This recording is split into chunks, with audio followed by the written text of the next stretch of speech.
Hello everyone and welcome to a new IEM Season 1 group stage, best of 3. This time it is DIDI8 against NapS. DIDI8, the Bulgarian NightF player who is again under pressure as he can still again, thanks to Todd returning, drop out of the tournament in case he loses here.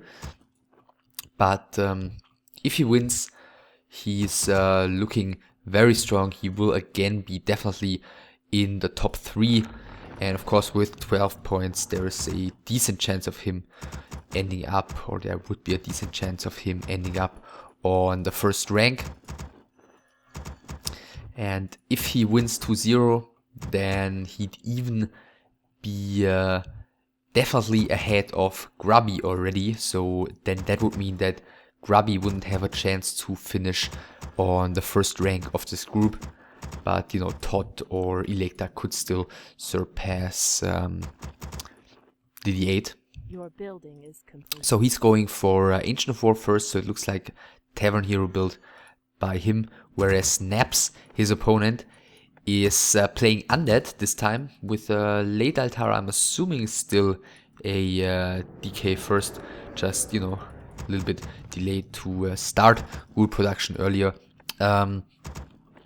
NapS, of course, should, you know, if he wants to move forward in the tournament, should also try and win this, as you know, he still wasn't able to take a best of 3 in this tournament. But even if he loses this, theoretically he could still end up in the top 3, as he still has a match to go against Electak, and of course the match against Todd still is yet to be played.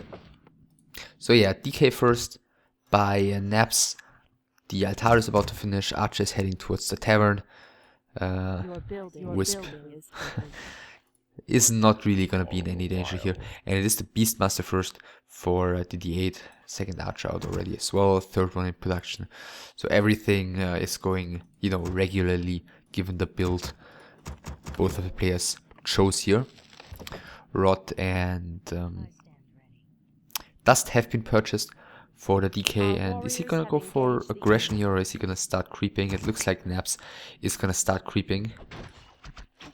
Because with his delayed DK, he's gonna have, you know, a lot of rules early on. But with the delayed DK, you know, many undeads decide to use this build to apply pressure early on, but not yet. At least by NapS, who's finished the first creep camp right now. Wisp is coming in, let's see, Detonate maybe? Yeah, Detonate is coming in. The Death Knight has skilled Coil already, and the Beastmaster continues creeping, going for the expansion, or at least for the natural here very early on. And yeah, the other Wisps coming already. Of course the Beastmaster and Dark Ranger, kind of those two heroes with which Night Elves try to get an early advantage in this matchup. Death Knight continues creeping here, is going to secure himself to level 2. Claws first for him, of course, here at the top. Creep camp, whereas the Beastmaster did get the Gloves of Haste, which he's probably going to want to sell eventually. Tech not started yet for DIDI8. NapS, on the other hand, started his tech already. He's almost halfway down, so he's going to have a huge tech advantage here. And he continues creeping as well, going for the Renegade Wizard, for the Mercenary King, getting Ring of Protection. Beastmaster, no XP tome here, or else he'd be a lot closer to level 3. Yeah, Graveyard, and let's see, is he going for a second crypt? Yes, he is, so we're gonna see Gargoyles by NapS, whereas DIDI8 has finally started his tech as well. Scouting the Undead's army right now, sees exactly what's going on. Death Knight close to level 3. Hunter Toy coming. Very, very passive early game by both of the players, which, you know, we'll see if NapS is gonna change that right now. I mean, against the Beastmaster it's not particularly surprising that he's facing a quick expansion, and he's heading over there right now. But DIDI8, seeing that with the Hawk, is already positioning his archers as well as his Beastmaster properly to deal with this. And there are only 3 ghouls with this, so there's not really anything NapS can do at the moment. The expansion also very far along already, so it's not like he can quickly poke in and cancel it. So it's just falling back and maybe go for a timing push later on. Another ghoul being produced here, interestingly, just as tier 2 finishes, and he's going for the Echo Light. Okay, so we're probably gonna see a quick counter expansion by the undead player, who apparently finds it funny that DIDI8 always keeps track of him here. Sentry wards for the Beastmaster, he's gonna get level 3 soon as well. Also no XP tome here for the undead. Your building is And tier 2 still. Okay, and he's going into fiend production, so no gargoyles. Ghouls and fiends. Okay. I mean, fiends, of course, might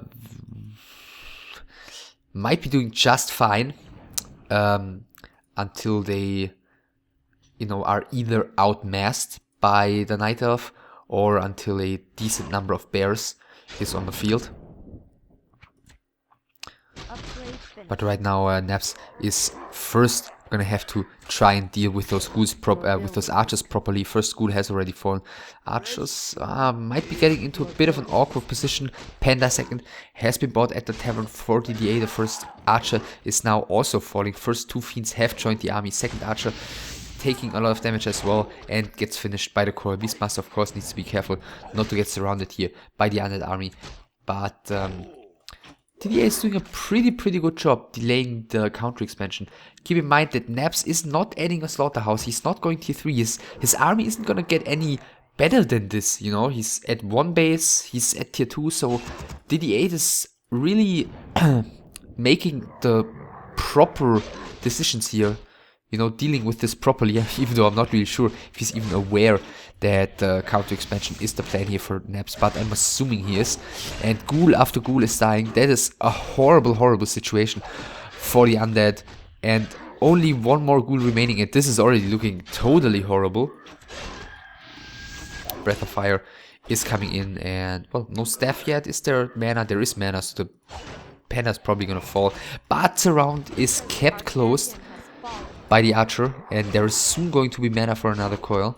So I'm assuming that this archer is gonna fall, doesn't even need to coil it. So towards the end of this fight, DIDI8 not really trading greatly. But still, he's got the expansion running, he's got, you know, he's got everything going for him. And as mentioned previously, NapS, like right now, NapS trying to go for the counter expansion, but this is like, he's got nothing left at the moment. I mean, neither does DIDI8, but DIDI8 has his expansion in place already. And NapS is never going to be able to take that expansion. The next archer is falling. Oh, Slaughterhouse has been added finally. Lich second as well, but still tier 2. New ghouls are coming. In the meantime, Double Ancient of Lore has finished here already. Death Knight continues chasing archers, and he's got another coil, so that's all fine. And yeah, okay. GG.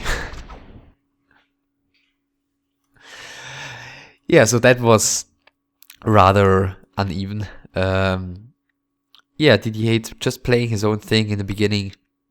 NapS wasn't able to do anything in time against the expansion.